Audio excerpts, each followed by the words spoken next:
Hello everyone, so I asked you guys in a poll on my channel what video you would like to see me do next, and you guys voted for my updated opinions on Taylor Swift's The Tortured Poets Department album. I did do a reaction to this album whenever it was released, so I will link that below and at the end of this video if you wanted to see my initial thoughts on it, because I feel like it's changed since it's came out, but just wanted to have that little disclaimer. And so yeah, let's get into it. So track 1 is Fortnite featuring Post Malone. This was the first single for the album. It was also #1 on the Billboard Hot 100 chart. I think that the chorus is catchy on here. I like the second verse on the song, so I get why it was the lead single more now than I did whenever it came out. I will say that it has some catchy parts. Production, not necessarily my favorite. Don't care for Post Malone on this record. And yeah, I don't know. I feel like there was a way to make this record better. There's something that kind of feels so sterile to me about this record listening to it. Something so lifeless in a way. I think a lot of that bleeds down to the production and the vocal deliveries as well, and that's just something I kept noticing when re-listening to this song. So about the song, she says, Fortnite is a song that I think really exhibits a lot of the common themes that run throughout this album, one of which being fatalism, longing, pining away, lost dreams. You know, I think that it's a very fatalistic album in that there are lots of very dramatic lines about life or death, and I love you, it's ruining my life. Like, these are very hyperbolic, dramatic things to say, but it's that kind of album, and it's about a, you know, dramatic, artistic, tragic kind of take on love and loss. Fortnite, I've always imagined that it took place in like this American town where the American dream you thought would happen to you didn't. You ended up not with the person that you love, and now you just have to live with that every day. Wondering what would have been maybe seeing them out, and that's a pretty tragic concept really. So I was just writing from that perspective. So here's a little bit of her talking about working with Post Malone. I feel like this song overall, it's grown on me from when I first listened to it, and like I said, I can get more now why it's a single, but overall, I think in comparison to her other lead singles, it just lacks a lot. It really does. I feel like it just didn't really give what needs to be given for a Taylor Swift lead single from what you come to expect from it, from my expectations and everything with 1989 and stuff like that. But I mean, hey, that's just my opinion. Track 2 on this album is the title track, The Tortured Poets Department. So I feel like this is very, very underwhelming for a Taylor Swift title track. I did a video where I ranked all her title tracks. I'm pretty sure this was last because it just doesn't really leave a strong impression. It's not something that I really re-listened to be honest, and re-listening to it, I just feel like I liked it less, especially the second verse.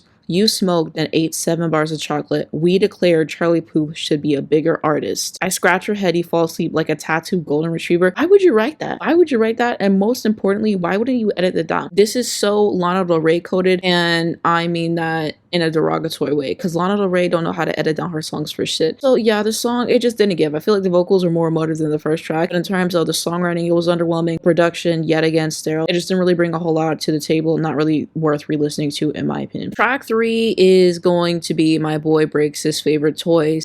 Lyrically, do I get what she was trying to do with it? Yeah, it's just not really that catchy to me, you know? And on the song, she says, my boy only breaks his favorite toys is a song I wrote alone, and it's a metaphor of being somebody's favorite toy until they break you and then don't want to play with you anymore, which is how a lot of us are in relationships, where we are so valued by a person in the beginning, and then all of a sudden they break us or devalue us in their mind, and we're still clinging on to no, you should have seen them the first time they saw me. They'll come back to that, they'll get back to that. So it's kind of like a song about denial, really, so that you can live in this world where there's still hope for a toxic, broken relationship. So yeah, another song that didn't really do a whole lot for me first listen, and re-listening to it, I still don't really go for it, to be honest with you, especially with that production, nail in the coffin. Track 4 is Down Bad, and honestly, I think I like this a little bit less than I did when I first heard it. In general, I just think I like the album less than I did when I first heard it, but I'll kind of explain that more throughout this video. I mean, lyrically, there was some catchy bits. Like, I think the chorus is catchy, probably one of the better songs in this first half, but in context to this album, is that really saying much to me? Well, no. I like the bridge on this album, especially whenever she said, how dare you think it's romantic, leaving me safe and stranded. And then on the Genius page, they pulled from whenever she was saying this on New Romantics on the 1989 album. So, you know, good parallels there. About the song, Taylor said, the metaphor in Down Bad is that I was comparing sort of the idea of being love bombed, where someone rocks your world and dazzles you and then just kind of abandons you. This girl was abducted by aliens, but she wanted to stay with them, and then when they drop her back off in her hometown, she's like, wait, no, where are you going? I liked it there. It was weird, but it was cool. Come back. And so the girl and the character in the song felt like, I've just been exposed to a whole different galaxy and universe and didn't know it was possible. How could you just put me back where I was before? So yeah, kind of interesting what the song was about, but again, lyrically, you know, production leaves something to be desired, kind of like I was saying about the last few records, to be honest. To me, mean, a lot of these songs sound like Midnight's rejects, and I'll talk about that at the end. Track 5 is So Long London. If you know one thing about Taylor Swift, then you know that the track 5 is a big deal on these albums because it's her most personal song, it's her most vulnerable song, and I think she's saying a lot on here lyrically, and so very interesting to kind of just see the journey that she's taking you on through that. And the third verse really stood out to me whenever she was talking about, you swore that you love me, but where was the clues? I died on the altar waiting for the proof. And this is kind of reminding me of the song You're Losing Me, which was a bonus track for the Midnight's album. And in the whole album, this album, she's kind of making references to basically, I wanted to be married, you didn't. That's kind of a reason why this ended. So yeah, definitely something where I feel like finally she has something to say on this album, and finally it's something that's worth listening to. I like the vocals, I like the production, I like the songwriting. I think it's a strong record, definitely one of the best records on this album, and certainly a worthy track 5. Track 6 is But Daddy I Love Him. This has to be one of my favorite songs on the album. I really like the chorus for it. I think that it's catchy. I like the production on here. Finally some guitars. Finally not that boring, stale production that was so stale that I was talking about. I thought her vocal on here was, you know, decent for Taylor Swift standards. The bridge on here, like the beginning, the whole God Save Me through the sanctimoniously performance. She's written better bridges. You know, I think sometimes Taylor Swift just does word salad, and let's edit that out. And people were using this a lot in response to Taylor getting backlash because she was hanging around Brittany Mahomes after it seemed like she endorsed Trump, liking comments about him on Instagram and stuff. And so I don't really like the take that like, oh, we can just look past politics and stuff like that. Everyone gets to have their opinion because their opinion is rooted in bigotry. And I think it shows a lot of privilege that a lot of people can just look past that and not talk about the elephant in the room because it's something that affects people in our real lives. And I feel like that's something that needs to be stated overall, and something that I really want to hammer home in this moment and everything. And Taylor Swift does have white privilege,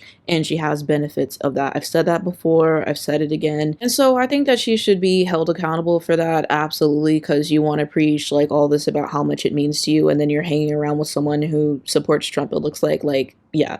Like, really? And so she has to be held accountable for that. Brittany obviously has to be held accountable for that. And Patrick has to be held accountable because he's weak as fuck for not talking on politics and saying he doesn't want to use his platform for that. And he's a coward. And I said that 1,000 times. I like what he does on the field. I have a jersey. I won't lie to you, but he has to be held accountable for not using the platform. Like, that's weak as fuck to me. So yeah, they're all going to be held accountable for that. And yeah, I know that Taylor endorsed Kamala Harris. It seemed like a lot of damage control to me, especially the timing of it all. I think the timing, like, she waited a little bit too long in my opinion. But I mean, she said years ago that she was a Democrat. Wasn't surprised by that, but they have to be held accountable for that. I kind of went on a tangent. Overall, like I said, this is one of my favorites on the album. I've liked it since the beginning. I hope that she releases this on a single. I think it has a lot of potential. I'd love a video for this one. Track 7 is Fresh Out the Slammer. So to be honest, this doesn't really do a whole lot for me as a song. I have some parts on the screen that I liked. I think this is when the song kind of got more enjoyable for me, but overall just kind of bland, doesn't do a whole lot for me. There was a good part or two in the song, I'll give her that. Track 8 is Florida featuring Florence and the Machine. And so I like this song when I first listened to it, I believe, and listening to it, I enjoy it more. You know, I think she's had better choruses on this album, and in general, I will say that. However, it's enjoyable. I think that it works in terms of songwriting. I think Florence really brings something great to this record as well. Production, she's had better production, but somehow it works. Somehow it works. So probably one of my favorite songs on this album, to be honest with you. Track 9 is Guilty as Sin. So I really like this song. I think lyrically it's super catchy. With the chorus overall, I really like the bridge on this song. I think it's one of her better songs lyrically on this album. Good production on here, good vocals. This song just works in the context of this album and in Taylor Swift discography. You listen to a song like this and you're like, okay, this sounds like something that I've heard before. This sounds like something that's kind of comfortable in a good way. So this is probably one of my favorites on the album and one of the best songs on the album, and for some reason it was reminding me of Untouchable from Fearless. I'm pretty sure that's a cover, and I don't even like Untouchable, so I don't know why that came to mind. Maybe a similar chord progression or something, but I thought it was worth mentioning. Track 10 is Who's Afraid of Little Old Me. So this was definitely the first song on this album that I was kind of like blown away by, and so I can't believe it took to track 10 to get to this point, but this is the one where I was like, okay, like she has some really good stuff here. Lyrically, I just thought it was interesting. The production kind of has an edge to it as well, which I enjoyed, and probably one of her better songs vocally, so one of my favorites on this this album at least. Track 11 is I Can Fix Him, No Really I Can. So basically this is just about being in a relationship with somebody, telling everybody, and they just kind of see that they're not a good person, but you try to overcompensate for that and try to just see all the good in them and dismiss their flaws and thinking that you're the one that can fix them, but ultimately you realize in the end that you can't, you know, so you're kind of putting your reputation on the line for this person who, you know, makes you look bad and who isn't a good person by extension. So as people said, it seems to be about the whole Maddie Healy situation. Track 12 is Love of My Life. I mean, I think that there's some good parts in this song overall. Like, I really enjoyed the bridge, I would say, but overall it's kind of lackluster, especially with the few songs that came before it, I would say. So just kind of like middle tier on this album for me. Track 13 is I Can Do It With a Broken Heart. It's decent overall, probably middle tier on the album for me, like not re-listening to it. I think it's catchy and stuff. Production, it's definitely reminding me of something off Midnights, maybe Mastermind, maybe that's what it is, but yeah, it's good for what it is, but there's better songs on this album. Track 14 is The Smallest Man Who Ever Lived. So I think that this is an interesting piece with what she's got going on lyrically in this song, and then also I really like the bridge on here. Like, absolutely insane to say, and you deserve prison, but you won't get time, and you know, will it be declassified and all that stuff. So I think it's interesting lyrically, good production, and kind of interesting how the song progresses overall. Vocals are, you know, decent for her standards. So I think it's a good record. I've liked it from the beginning. Track 15 is The Alchemy. This is definitely one of my favorites on this album. I think that the chorus on here is definitely one of her best choruses on the album. It's super catchy, it's memorable, it just works. Like the lyrics on here overall, good production, decent vocals. Yeah, top 3 on the album for me. Track 16 is Clara Bow. I like this record overall. I think it's interesting in terms of the subject matter and like what she said that she kind of wrote the song about, which is on the screen here. Good lyrically, something nice to listen to, and good way to end off like the first half of this album, I think. Probably in the middle tier of this album for me, but it's not bad. Now we're on to the anthology track. So track 17 is The Black Dog. I really enjoy this one. Lyrically, I think that it's sufficient. The vocal on here was good. I like the bridge on here. Track 18 is I'm Gonna Get You Back, and I do not like this song, and it's just underwhelming. Like, I get what she's trying to go through. Like, either I'm gonna hurt you in a negative way or I'm gonna get you back, you know, in this relationship. Either way, I'm gonna win. I mean, we've seen this done before multiple times over. Some notable examples that people keep comparing the song to was the Olivia Rodrigo song Get Him Back, which I really enjoyed. Also, there's a Fiona Apple song called Get Him Back, which is like my favorite Fiona Apple song, and I didn't want Olivia had a song called that. It was Gonna Eat. But yeah, I get the idea, but the execution, however, just left a lot to be desired lyrically, vocal performance, production. This song just doesn't really do what I want it to do. It's not really something that I enjoy. Track 19 is The Albatross. I like this song. I think that it's catchy with the chorus. I wonder if she'll end up releasing this as a single eventually. Glad to have guitars instead of the monotonous production that goes through a lot of this album. Decent vocals. I mean, I think it's a good record. Track 20 is Chloe or Sam or Sophia or Marcus. So I think the chorus has some interesting ideas. I like the instrumentation towards the end. I think it kind of improves. But I mean, this song kind of feels half-baked to me. I don't know. I feel like there's more that she could have done on it. She could have retooled it and make it better. But it kind of just feels like she put it on the album just to put it on the album at this point. And that's what a lot of these bonus tracks are kind of giving, and I'll explain as I get through them. It just left a lot on the table for me. There was potential here. There's a good part or two, but it doesn't really do a whole lot for me. Track 21 is How Did It End? So I think listening to this one, I like it more than I did in the past. I can say that lyrically, there's an interesting moment or two, and then reading the interpretation of the song on Genius Least, what people think, you know, I was like, okay, you know, I think there was a little bit more here than I previously thought, so, you know, not half bad. Track 22 is So High School, and upon re-listening to it, something that sticks out to me, I hate the key that she sings this song in. The key is absolutely horrendous. I just hate how it sounds. It's like nails on a chalkboard to me. And so,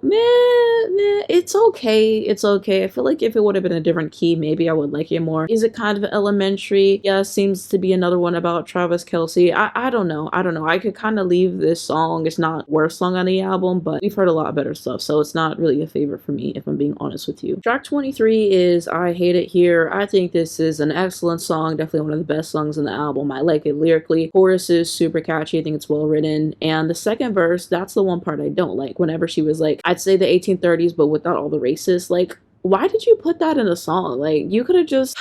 the word salad. I like the bridge on here a lot though, I do, but yeah, I think lyrically pretty self-explanatory. I hate where I'm at and I just wish that I could go somewhere else and just kind of imagining all these places and stuff like that. I like it lyrically, like the production, and I believe there's some guitars in there which I appreciate, decent vocal. And I will say that there's this AI version with Olivia Rodrigo's voice on YouTube, and that's the one that I've listened to so many times. I prefer that version even though it's not technically real. That version ate so much. Like, this is my first time hearing the original in a bit, but yeah, Taylor Swift ate with this song. Track 24 on this album is Thank You Amy. I mean, I like it for what it is, not something I would listen to outside of the context of the album. That's really all I can give it. Apparently it's about Kim and Kanye, something like that. I mean, in the bridge she's talking about I built a legacy you can never undo. I don't know. Yeah, it's alright. It's alright. There's just better songs in this album. I don't really have much more else to say. Track 25 is I Look in People's Windows. Another one that's good for what it is. I can appreciate it, but probably middle tier now that I'm re-listening to this album again. Track 26 is The Prophecy. I like this one lyrically, good instrumentation, the vocal fits. Track 27 is Cassandra. I think this is a good record. I like the piano, the way it starts, lyrically it's good, the vocals are sufficient. Track 28 is Peter. This is my favorite song on the album. Lyrically, I just think it's excellent, and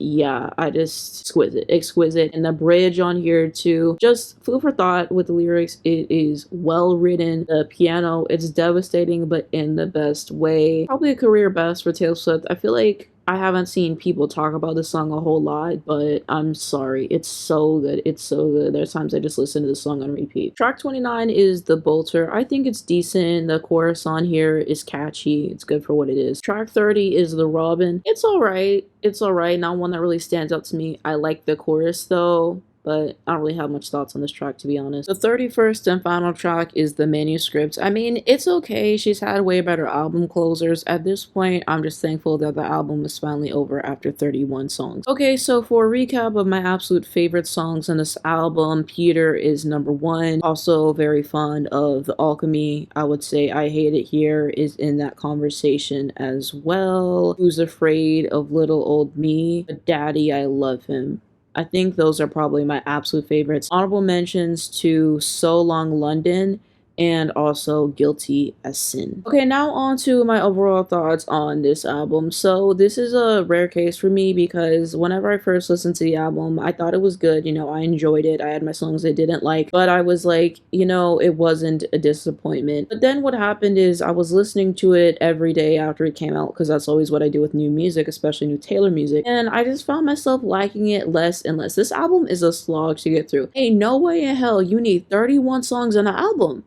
Like, please. Like, it's so tired. Like, really? 31? Like, that's way too much, honestly. Taylor Swift could have narrowed this album down to 15 to 20 songs. At best. At best. Feels like there's a lot of filler on here. Let's put this song on the album just because we can. Not every song has a purpose. Not every song is catchy or memorable. Taylor Swift was just doing shit. And that's what my problem is. She's usually more purposeful with her albums and just putting on songs that are really good. Taylor Swift has really strong album tracks. And I think that she has good album tracks here. But it just feels like a whole lot of filler because, oh, let's do well on Billboard 200 and Billboard Hot 100, which she was going to do anyway. She just kind of wanted, you know, the extra thing because you released the album and then you released another album on top of it. Like, this album is such a slog to get through, and in making this video, this is the first time that I've listened to the album in full in months, and even then I broke it up in days of like doing this video because there's 31 songs and it was going to take me forever to do it, and I was not about to sit down and do this entire album review in one sitting. It was just not going to happen. Listening to it now, I think that the album is a disappointment. I've been saying that. I dragged this album so many times on my second channel, I can't even tell you. And so I've been meaning to talk around this album. So why do I think that this album was disappointment? Like I said, 31 songs, we had too many, there was just too much filler and stuff like that. And you know, the songwriting on here, there's songs with really strong songwriting. We had So Long London, we had Peter, we had moments of that. But then you have the word salad moments and just songwriting moments that were just subpar.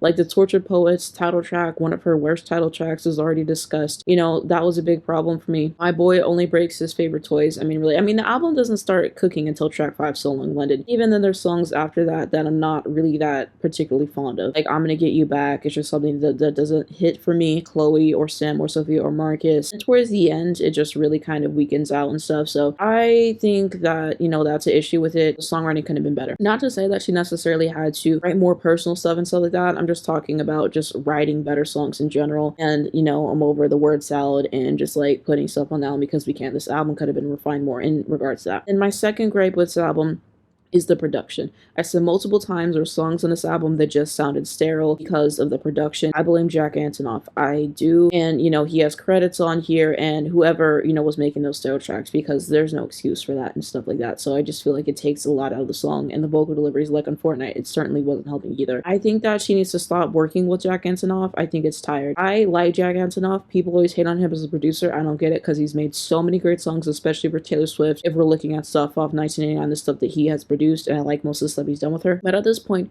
we're getting redundant. All the stuff that they're doing together, it sounds like stuff that you've already done, and I need her to let him go, and I need her to work with new producers who are going to bring more out of her. A lot of this production just doesn't really stand out to me and add to the song, and it just feels like when you're pouring out concrete before it dries, this production. So from a production standpoint, I feel like it was a disappointment. In terms of the vocals, I mean, it was fine for Taylor Swift standards. I mean, we know Taylor Swift is not really a vocalist. I think it is what it is. This album just feels like Taylor Swift made the album that people think she's been making the entire time. You know, some of these tracks, like I said, basically just sound uninspired, and I try to tell people, do not make this your first Taylor Swift album. Go listen to Red or 1989. Like, those are albums that I feel like really define Taylor Swift as an artist. I don't think this album really adds that much to her discography. To be honest with you, if she deleted this album from her discography tomorrow, I promise you I wouldn't notice. Honestly, because I have not really went back to it a whole lot and listened to it as an album experience. I listened to a song here or there, but this album just really hasn't hit for me in the way that Taylor Swift albums typically do, which is sad, you know, because I really enjoy Midnights more than most people. My top 5 on this album is not going toe-to-toe with my top 5 of Midnights. Like, some of the songs on Midnights that really stood out to me personally. I love Maroon, You're on Your Own Kid,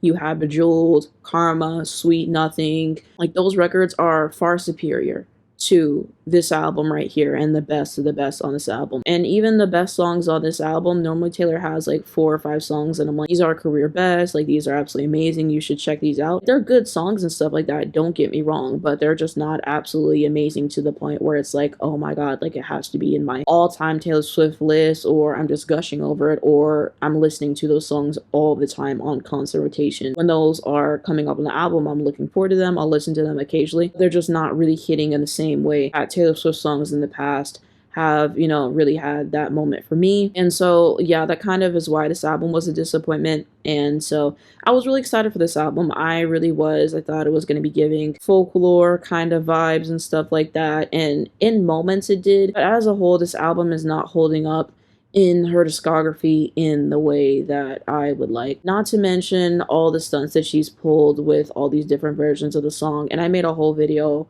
on my second channel about why she's chart obsessed, and I'll try to link that below if you guys would like to watch that video. But I mean, that was just ridiculous, and I don't know, there's just stuff on this album that didn't hit the mark for me. As a Taylor Swift fan who has been listening to her for a few years, I know the discography pretty well.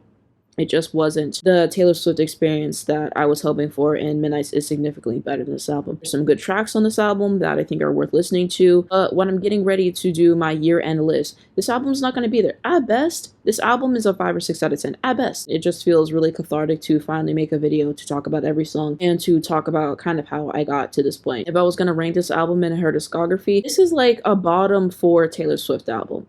Yeah.